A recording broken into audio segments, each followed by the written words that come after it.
Salut tout le monde! Aujourd'hui, j'ai envie d'explorer avec vous un sujet super intéressant, le monde des cannabinoïdes mineurs. Donc, attachez vos trucs avec de la broche pendant que vous en roulez un de votre côté. On va plonger ensemble dans le monde du CBG, du CBN et du CBC. Avant qu'on commence, je vous demande un tout petit service. Vous voulez m'aider? Abonnez-vous à ma chaîne, activez la notification en cliquant sur la petite cloche, comme ça vous allez être sûr de jamais manquer mes vidéos quand elles sortent, puis vous allez avoir plus de suggestions de contenu comme le mien dans votre feed. Parlons donc des cannabinoïdes mineurs, tu sais, ceux qui sont vraiment pas connus, mais qui ont quand même une grande importance. On entend souvent parler du THC et du CBD, mais est-ce que vous saviez qu'il existe une panoplie d'autres molécules dans cette plante qu'on aime tous appelée le cannabis? C'est là qu'entre en scène le CBG, le CBN et le CBC, ou ce que j'appellerais le trio des oubliés du cannabis. Ces cannabinoïdes mineurs sont moins présents ou moins concentrés dans les plantes de cannabis, mais ils ont quand même un potentiel vraiment cool. Ils viennent contribuer chacun à leur façon à l'effet que vous procure le cannabis en complément du THC et du CBD. Même s'ils sont moins connus et qu'on entend moins parler d'eux, ils ont des effets vraiment intéressants qu'il ne faut pas négliger. Ces molécules-là interagissent avec notre système endocannabinoïde, un système super important qui joue un rôle sur plusieurs fonctions de notre organisme. En combinant les cannabinoïdes mineurs avec les cannabinoïdes plus connus, on peut obtenir des effets thérapeutiques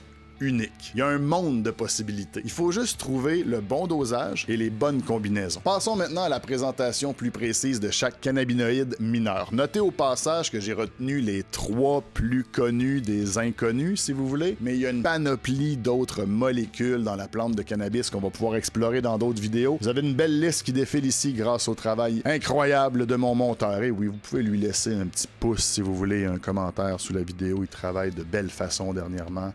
Il faut le reconnaître. On commence avec le CBN, ou si vous préférez son nom complet, le cannabinol. Ça, c'est celui qui est réputé pour être très sédatif. C'est une vraie pépite pour les gens qui ont besoin d'aide à dormir.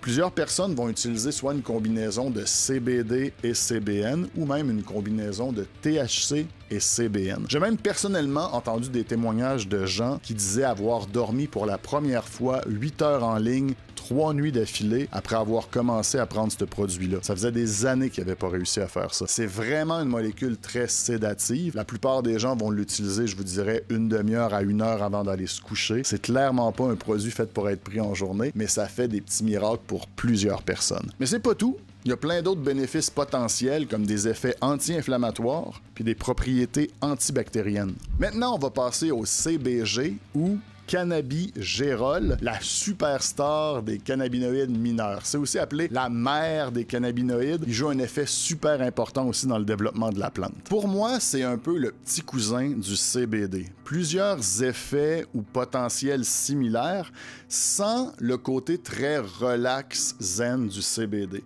Plusieurs vont même appeler les plantes ou les fleurs de cannabis au CBG leur weed café. Il y a même certaines personnes qui vont rapporter avoir des effets qui leur aident à rester focus, à rester concentré. Donc, ça devient un excellent produit de jour pour certaines personnes qui ont besoin soit d'atténuer des douleurs, réduire le stress, l'anxiété, mais en restant alerte et focus. Il y a même certaines études qui suggèrent que le CBG pourrait avoir des propriétés antitumorales, ça se dit vraiment mal, mais antitumeurs, antibactériennes, puis aussi aider contre certains symptômes de maladies neurologiques. C'est à ce moment-ci que je veux dire que les études sur la plupart des cannabinoïdes ou des molécules du cannabis sont avancées pour le THC, pour le CBD, mais pour tous ces cannabinoïdes mineurs-là, c'est encore vraiment à peine en début, si je peux me permettre. Il faut quand même prendre ces résultats-là avec un grain de sel et espérer qu'il y ait plus d'études. Bref, c'est vraiment fascinant. On sait pas encore tout, mais il y a vraiment un énorme potentiel à explorer. Finalement, on a le cannabichromène, plus communément appelé le CBC, un autre inconnu qui mérite d'être connu. Comme les deux autres que je vous ai parlé avant, ces molécules-là ou ces cannabinoïdes-là n'ont pas d'effet de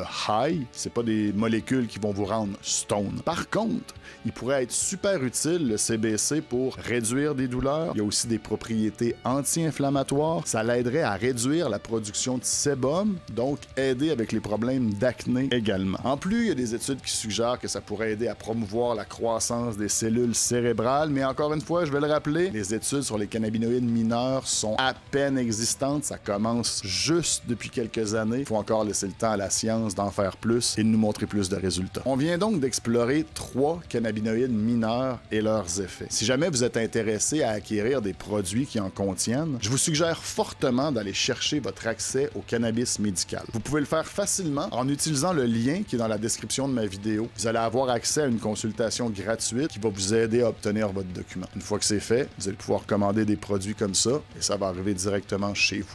N'hésitez pas, si vous avez des questions sur le cannabis, que ce soit médical, récréationnel, laissez-moi des commentaires. Je vais également vous rappeler qu'on a chacun un corps et un système endocannabinoïde différent. Ça se peut qu'un produit réagisse d'une façon chez quelqu'un et d'une autre façon chez quelqu'un d'autre. Il faut donc à chaque fois, avec des produits de cannabis, commencer en faisant des tests avec des petites doses, augmenter doucement et graduellement jusqu'à ce qu'on trouve la dose appropriée pour l'effet désiré. Merci d'être resté jusqu'à la fin de cette vidéo-là. Merci pour vos pouces. On se revoit bientôt. Peace out.